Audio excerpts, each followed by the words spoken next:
सरळ सेवा भरती 2024 मधील NSW भरतीत झालेल्या कथित गैरव्यवहारावरून अकोल्याचे तत्कालीन उपसंचालक आरोग्य सेवा कमलेश भंडारी आणि जिल्हा आरोग्य अधिकारी बळीराम गाढवे यांच्यावर गंभीर आरोप करण्यात आले आहेत। राष्ट्रवादी काँग्रेस शरद पवार गटचे प्रवक्ते फैजान मिर्झा यांनी या दोघांनी संगनमत करून भरती प्रक्रियेत मोठा घोटाळा केल्याचा आरोप केला आहे। या घोटाळ्याचा तपास चुकवण्यासाठी कमलेश भंडारी यांनी अकोला जिल्हा स्त्री रुग्णालयातील 3 अधिकाऱ्यांचे निलंबन करून बळीचे बकर बनवल्याचाही आरोप मिर्झा यांनी केला। या प्रकरणाची तक्रार मुख्यमंत्र्यांकडे तसेच अकोल्यातील रामदासपेठ पोलीस ठाण्यात देखील दाखल केल्याचे त्यांनी सांगितले।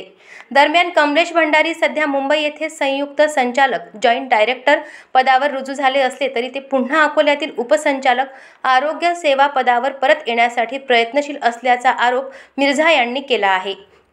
2 महिन्यांपूर्वी बदली झालेला अधिकारी पुन्हा त्याच पदावर येण्यासाठी प्रयत्न करत असल्याने शंका आणखी गडद होत असल्याचे ते म्हणाले।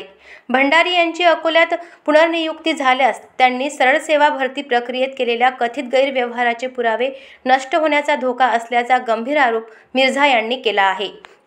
या पार्श्वभूमीवर राज्य सरकारने तात्काळ हस्तक्षेप करून या प्रकरणाची CBI मार्फत चौकशी करावी अशी मागणीही त्यांनी यावेळी केली आहे। तत्कालीन उपसंचालक श्री कमलेश भंडारी आणि जिल्हा आरोग्य अधिकारी बळीराम गाढवे यांच्या संगनमताने जे सरळ सेवा भरती 2024 NSW ची जी भरती झाली होती, जे घोटाळा झाला तिच्यात भरती प्रक्रियेमध्ये, ते लपवण्याकरिता त्यांनी 3 अधिकाऱ्यांचा जिल्हास्तरीय रुग्णालयातील एका प्रकरणामध्ये बळी घेतला निलंबन स्वरूपी।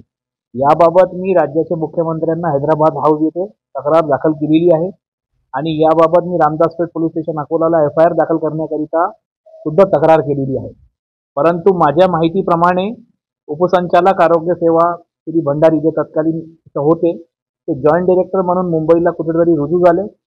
त्यांचा प्रयत्न पुन्हा एकदा उपसंचालक आरोग्य सेवा अकोला या पदावर पुन्हा एकदा येण्याकरिता सुरू आहे। 2 महिन्यातच त्यांचा हा प्रयत्न सुरू आहे। या सरकारने या विषयाला थोडा गांभीर्याने घ्यावा, कारण सरकारची प्रतिमा यामुळे मलिन होत आहे।